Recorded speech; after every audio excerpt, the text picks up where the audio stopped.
Allez, on vous parle donc de la saison des publications de résultats. Le coup d'envoi est donné aujourd'hui par le secteur bancaire aux États-Unis. On va attendre JP Morgan Chase, Citi, Wells Fargo et d'autres pour ce coup d'envoi. Bonjour John. Bonjour David. John Plassard pour la Banque Mirabeau. Bonne année John, plein de bonnes choses pour vous. Bonne année David. Bon. Qu'est-ce qu'on attend? Parce que c'est important, on vit une séquence un peu plus compliquée en ce début d'année. On voit bien qu'effectivement l'accélération du calendrier, les propos plus hawkish, plus faucons de la Fed troublent un peu les marchés.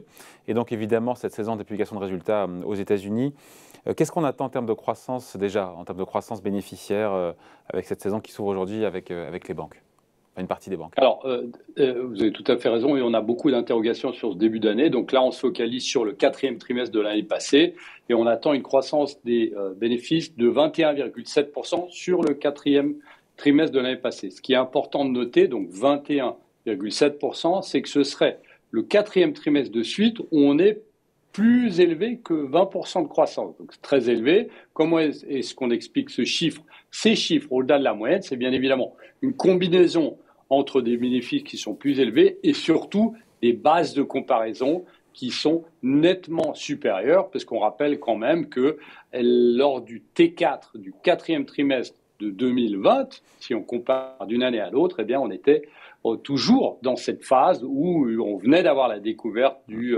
vaccin et qu'on était toujours dans l'interrogation. On n'était pas complètement, l'économie n'était pas encore complètement repartie, même si aujourd'hui, évidemment, elle n'est toujours pas repartie à 100%, mais on est mieux qu'en fin 2020. Ouais, après ce quatrième trimestre, évidemment, il va être scruté de près pour voir un petit peu la pression sur les marges, etc. Possiblement, quatrième trimestre d'affilée, vous le disiez, de croissance bénéficiaire supérieure à 20%. Après, ce qui est important, évidemment, pour les marchés, c'est de se projeter sur 2022. Qu'est-ce qu'on attend ou c'est trop tôt pour en parler? Non, alors on a déjà des prévisions, bien évidemment, du consensus. On regarde et sur l'année, on estime que la croissance des bénéfices devrait être de 9,4%. Difficile à dire, hein, faire vraiment des projections sur les 12 prochains mois, mais ce qu'on remarque, c'est que si on compare par rapport à l'année passée, où on est à plus de 45% sur l'année 2021 par rapport à 2020, c'est qu'évidemment, on est en décroissance. Et c'est normal. Puisqu'on commence à avoir des bases de C'est comparaison normal. qui sont un peu plus favorables Ouais. que ce qu'on avait l'année passée. Voilà. Et en même temps, c'est normal que les profits ralentissent, puisqu'on a passé Bien le. sûr, Bon, oui, après, tout à fait, ouais. clairement, parce que Et on a ce qu'on appelle la phase de rattrapage qui se transforme plus ou moins dans une phase de normalisation. après, plus 9,4%, on se dit que c'est optimiste, c'est réaliste, c'est. Bah, écoutez, on a le problème ici, c'est qu'on a pas mal d'interrogations. Vous avez dit, il y a évidemment, il y a une des questions qui est la normalisation monétaire, qui a des impacts sur les entreprises, hein, bien évidemment, et sur plusieurs secteurs. Et puis, on a des questions globales sur la croissance, parce que si d'un côté on voit que aux États-Unis, par exemple, la croissance est en train de repartir très fortement et que les économies, les divers États aux États-Unis sont pas vraiment impactés par l'Omicron, malgré plus de 1 million de cas de contamination par jour environ, bah, de l'autre côté, et on voit qu'en Chine, c'est un peu plus compliqué parce que là, on est aussi dans des périodes où le gouvernement chinois est en train de fermer des usines, le gouvernement chinois est en train de calfeutrer plusieurs régions en Chine, et là, on n'a pas la même politique. Donc, on pourrait avoir ici, l'année prochaine, eh bien, un taux de croissance qui impacterait les entreprises, évidemment, un taux de croissance qui va repartir aux États-Unis, et de l'autre côté, un taux de croissance en Chine qui est en train de décélérer à cause de l'impact du variant du Covid. Sur les secteurs, John, qui a priori pourraient le plus marquer les esprits, on pense à quoi? Lors de cette publication des comptes là, sur le quatrième Bah, trimestre. D'abord, on pense au secteur de l'énergie. Pourquoi? Parce qu'on sait que le prix du baril de pétrole, si vous prenez quatrième trimestre 2020, quatrième trimestre 2021, le prix du baril de pétrole, la comparaison est d'environ plus de 80% en moyenne. Qu'est-ce que ça veut dire? Ça veut dire que pour de nombreuses entreprises dans le secteur, eh bien, c'est des revenus supplémentaires.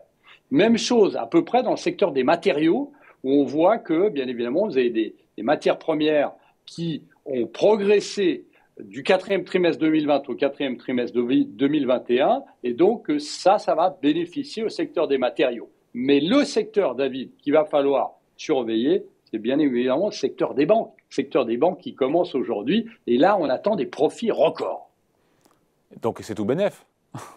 Ah, c'est tout bénéfice, bien évidemment. On voit que les commissions pour les banques d'investissement sont plus élevées. Vous avez des pertes sur les prêts qui sont moins élevés parce que vous avez, et on s'en souvient, on avait discuté une année, il y a près d'une année ensemble, David, c'est que en fait, il y a eu tellement d'aides étatiques qu'on n'a pas eu autant de faillites qu'anticipées par les banques notamment. Donc là, c'est un moins grand poids, je dirais, pour les banques. Et puis, il y a une chose aussi qui est très intéressante à remarquer, c'est que les frais d'investissement des banques sont exceptionnels aussi parce que vous avez eu une année record de fusion-acquisition. Et ça, évidemment, pour les banques d'investissement, c'est très important. Et là, on va voir que ces banques d'investissement, eh bien, vont bénéficier, vont avoir des profits records. Alors, il ne faut pas s'attendre au même profit l'année prochaine.